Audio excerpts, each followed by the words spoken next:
to speak. What you're seeing here before the United States Congress is two clear, different visions of America and where we want to go and what we want to do. We know that China is running circles around us. We know they're building islands in the South China Sea. We know Russia's on the border. We know the middle class has been eroded. And we know the Republican philosophy has been cut taxes for the top 1% and hope the crumbs fall down to places like Youngstown, Ohio. But what we are trying to do is three things. We want to build the United States, we want to rebuild the middle class, and we want to beat China. And we can't do that if we don't have our greatest weapon. And our greatest weapon during the Cold War and our greatest weapon over the last 50 years has been a strong middle class. That's been our greatest weapon, our greatest strength has been we reinvested into the United States. We reinvested into our communities. We invested in the technology, and we dominated the industry, steel, glass, aerospace. And now we're hearing from the other side, shut government down, don't do anything, we don't want to be an honest broker. Tyranny? What are you people talking about? We're talking about universal preschool. And they have it as a communist indoctrination of the American student. It's insane. We need to pass this appropriations bill. We need to pass the CHIPS Act because we got to close the technology gap. So you look at all these boats out in California, they're not, ask for an additional 30 seconds.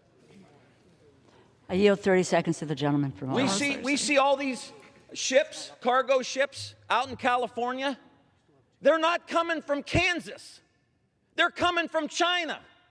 And if we don't reinvest and bring these supply chains back here, we're going to continue to lose. And that's what's happening. China's out-manufacturing us semiconductors, communications equipment, electric vehicles, batteries.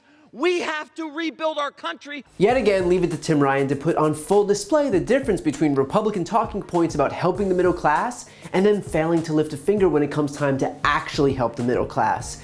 And that is the fundamental difference here. What Democrats are doing right now will help the middle class. When Republicans take power, they help the top 1%. That is an undeniable fact. The proof is right there in black and white. Don't just take it from me. The GOP's sole legislative accomplishment during the Trump era was the 2017 tax cut, wherein the top 1% saw an average tax savings of over $7,000 versus an average savings of about $900 for the middle earners and a savings of $70 for the lowest earners. And that's not even counting the top 1/10 of 1% who saw an average savings of over $250,000. $250,000 versus 70. But tell me again how the legislation wasn't geared toward helping the richest Americans, with a few crumbs sprinkled on for the rest of the plebes. And that was just in regular income. The corporate tax rate was slashed from 35% to 21%, resulting in an unprecedented avalanche of stock buybacks that only served the richest shareholders and corporate executives. It doubled the estate tax exemption, meaning that the wealthiest households could pass not $11 million onto their heirs, but $22 million. Some real middle-class stuff there. Huh? And finally, think about the practical result of a tax cut. Less revenue, meaning the federal government has less money to tackle the fiscal challenges facing us. Less money for healthcare, for infrastructure, for national security. Think about the government programs that the most vulnerable among us rely on to survive. Those were sacrificed because millionaires and billionaires wanted to stash away more cash. All of that is to say that when Republicans claim to represent the working class Americans, blue-collar Americans, just remember that their actions speak far, far louder than words. As for the Democrats, it's the opposite side of the same coin. Just look at the legislation because it speaks for itself.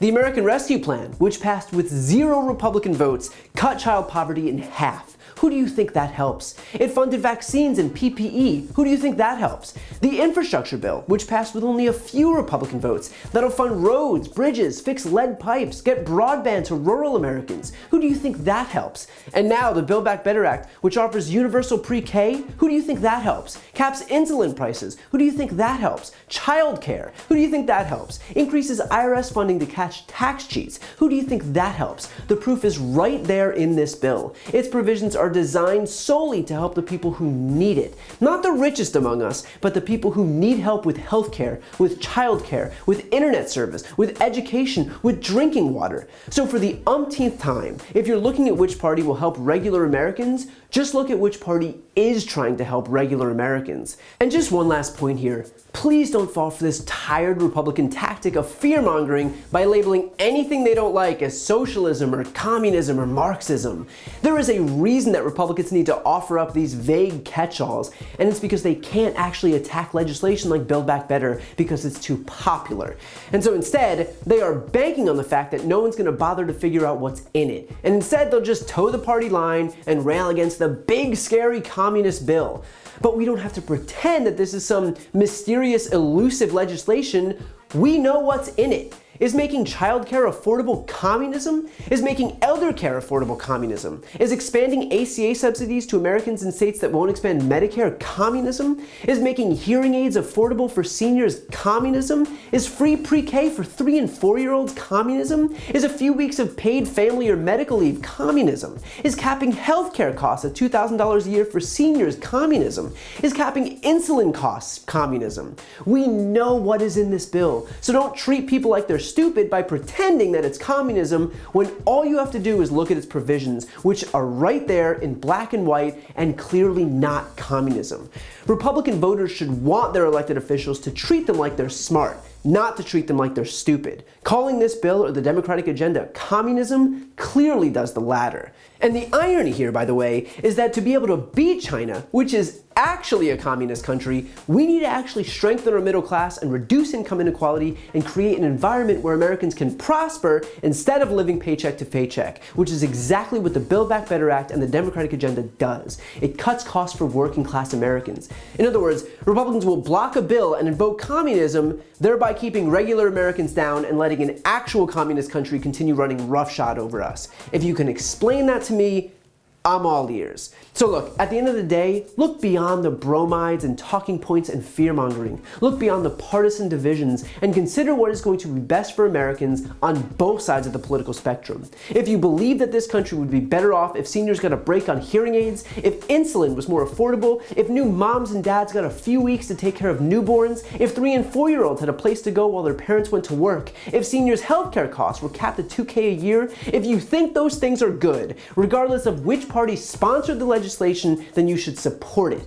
Because at the end of the day, tribalism isn't going to put a few bucks back in your wallet. Tribalism isn't going to help you pay rent or put food on the table, but the Build Back Better Act and the Democratic agenda will. And one last point. The person making this argument is Tim Ryan, and he's running for the Senate in Ohio. And so while the GOP is out there offering nothing but lip service to prevent their constituents from benefiting from the most popular legislation that we've seen in decades, people like Tim Ryan are fighting to ensure that we can enjoy its benefits.